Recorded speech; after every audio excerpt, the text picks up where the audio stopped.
चलो अब chapter number 3 में हम लोग उदाहरण नंबर 7 पढ़ेंगे।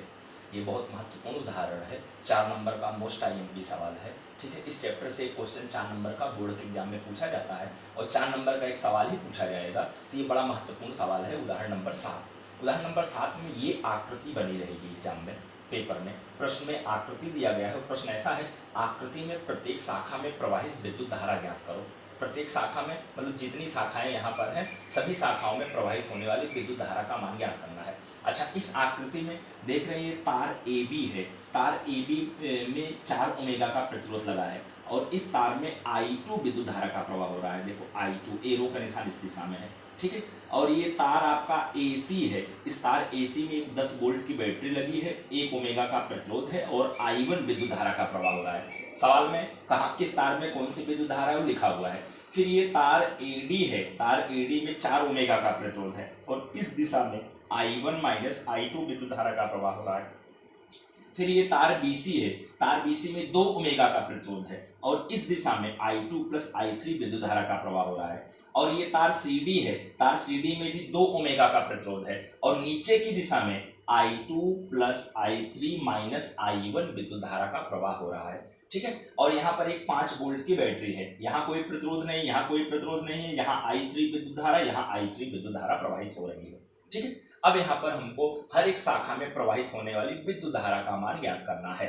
ठीक है, तो ये आकृति आपकी बनी हुई आएगी। ठीक है, अब यहाँ पर हमको बारी बारी से बंद परिपथ में किरचॉफ का दूसरा नियम अप्लाई करके हमको समीकरण प्राप्त करने हैं और उन समीकरणों को हल करके I1, I2, I3 इन तीनों का मान पहले हमको निकालना है, फिर हर एक शाखा में प्रवाहित होने वाली विद्युत धारा का मान प्राप्त होगा। तो सबसे पहले हम ये जो त्रिभुज ABC जैसा आपको दिखाई दे रहा है ना, ये बंद परिपथ में अपने नियम अप्लाई करेंगे। तो भाई बंद परिपथ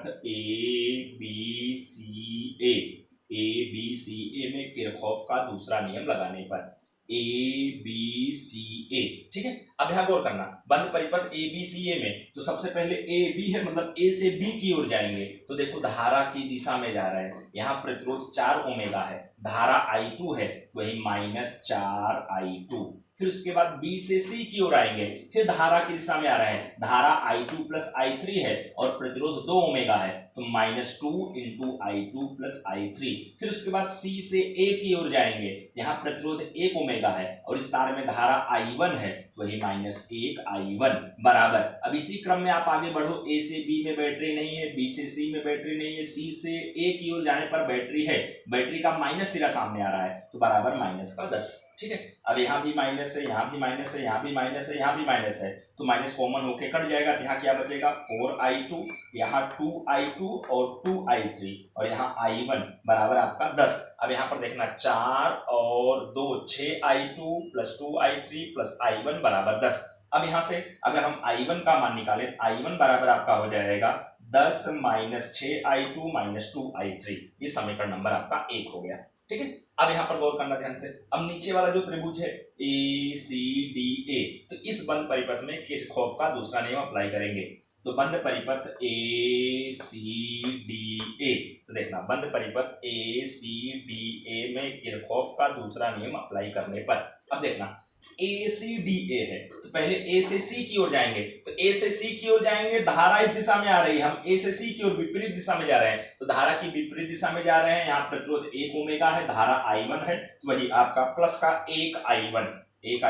फिर उसके बाद अपने C से D की ओर जाएंगे, मतलब हम धारा की दिशा में जाएंगे, यहाँ प्रतिरोध 2 ओमेगा है और धारा है I2 plus I3 minus I1 तो हम माइनस, क्योंकि धारा की दिशा में जा रहे हैं तो वही -2I2 plus I3 minus I1।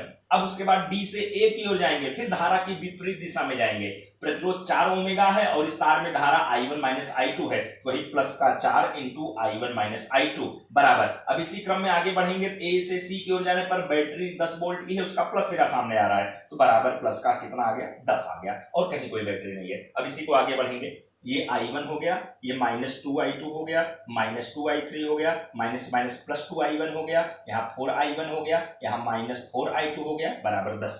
अब यहाँ देखना हल करेंगे, I1 2I1 4I1, 4 2 6 1 7I1 minus देखना 2I2 और -4I2 -6I2 फिर -2I3 बराबर आपका 10।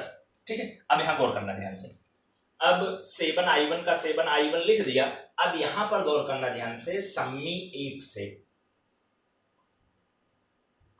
अब समीकरण नंबर 1 में देखना, माइनस का 6i2 और माइनस का 2i3 का मान निकालेंगे तो प्लस का 10 इधर आ जाएगा, माइनस का 10 हो जाएगा। तो वही देखना, माइनस का 6i2 और माइनस का 2i3 के स्थान पर क्या लिख सकते हैं, i1 माइनस 10। तो वही उसी के स्थान पर क्या लिखा हूं, 7i1 प्लस i1 माइनस 10 बराबर 10। अब यहाँ देखो 7 1 8i1 और माइनस का 10 हो जाएगा, प्लस का हो जाएगा 10 10 20। तो यहाँ से i1 बराबर 20/8। अगर 4 से काटेंगे तो 5/2 एम्पियर या 2.5 एम्पियर, ये i1 का मान आपका आ गया। अब उसके बाद बंद परिपथ जो इधर वाला त्रिभुज है, बंद परिपथ, यहाँ इसका नाम P लिख दे रहा हूं। तो बंद परिपथ ध्यान से देखना, BPDCB देखना, ये BPDCB, इस बंद परिपथ में हम किरचॉफ का दूसरा नियम अप्लाई करेंगे। तो यहां पर देखना, B से P की ओर जा रहे हैं तो कोई प्रतिरोध नहीं है, P से D की ओर भी आने पर कोई प्रतिरोध नहीं है। अब D से C की ओर जाने पर 2 ओमेगा का प्रतिरोध है और धारा i2 plus i3 minus i1 है, और हम D से C की ओर जा रहे हैं, मतलब धारा की विपरीत दिशा में जा रहे हैं। तो वही प्लस का 2 into i2 plus i3 minus i1। फिर उसके बाद C से B की ओर जाएंगे, फिर धारा की विपरीत दिशा में जाएंगे, प्रतिरोध 2 ओमेगा है, धारा i2 प्लस i3 है। तो वही चीज अपने लिखेंगे, प्लस 2i2 प्लस i3 बराबर, इसी क्रम में आगे बढ़ेंगे, B से P की दिशा में बैटरी का प्लस सिरा सामने आ रहा है, 5 वोल्ट है, बराबर 5 लिख दिया। अब यहाँ पर देखो हल करेंगे, 2i2 और प्लस 2i3 माइनस 2i1 फिर प्लस 2i2 प्लस 2i3 बराबर 5। अब उसके बाद देखना आगे, यहाँ 2i2 है और 2i2 4i2 हो जाएगा और ये 4i3 हो जाएगा, माइनस 2i1 बराबर 5। तो वही चीज देखना, 4i2 plus 4i3 minus 2i1 के स्थान पर 5/2 लिख देंगे, यहाँ निकला है बराबर 5। यहाँ 2 से 2 कैंसिल हो जाएगा, तो 4i2 प्लस 4i3 माइनस 5 बराबर 5। तो वही 4i2 प्लस 4i3 बराबर 5 उधर जाएगा, माइनस का प्लस हो जाएगा, 5 5 10। अब यहाँ समीकरण 2 से काट देंगे, तो वही 2i2 प्लस 2i3 बराबर 5, समीकरण नंबर आपका 2 हो गया। ठीक है, अब यहाँ पर गौर करना ध्यान से। अब समीकरण नंबर 1 से तो देख रहे हैं, समीकरण नंबर 1 है। अब समीकरण नंबर 1 में i1 बराबर कितना आया था, 5/2। यहाँ इसके स्थान पर 5/2 लिख देंगे, 5/2 बराबर 10 माइनस 6i2 माइनस 2i3। अब यहाँ पर तिरछा 2 का तीनों में गुणा होगा, पूरे का बट्टे हट जाएगा। यहाँ 5 बराबर 10 दूनी 20 माइनस 6 दूनी 12i2 माइनस 2 दूनी 4i3। अब यहाँ पर देखना, ये i2 i3 का टर्म इधर, संख्या वाला टर्म उधर, तो वही माइनस का 12i2 इधर आ जाएगा, प्लस का 12i2 हो जाएगा, और माइनस का 4i3 इधर आ जाएगा, प्लस का 4i3 हो जाएगा। तो वही 12i2 प्लस 4i3 बराबर 20 माइनस 5। तो वही 12i2 प्लस 4i3 बराबर आपका कितना हो गया, 20 में से 5 गया 15 हो गया, समीकरण नंबर 3।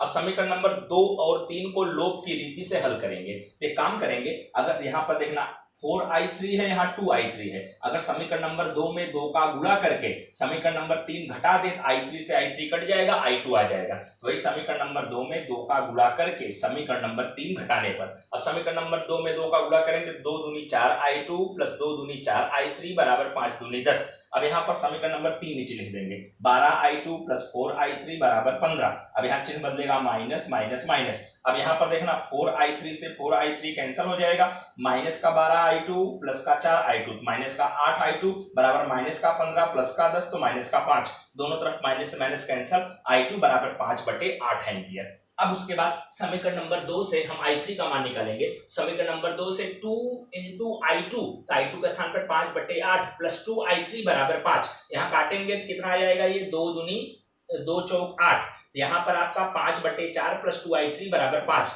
तो 2i3 बराबर कितना हो जाएगा, 5 माइनस 5/4, 5 चौक 20 माइनस 5/4, तो 2i3 बराबर 15/4। तो यहाँ से i3 बराबर 2 बट्टे में जाएगा, 15/8 एम्पियर हो गया। ठीक है, तो i1 i2 i3 का मान निकल गया। अब सबसे पहले तार AB में प्रवाहित विद्युत धारा, अब तार AB में क्या है, i2, तो i2 का मान 5/8 एम्पियर।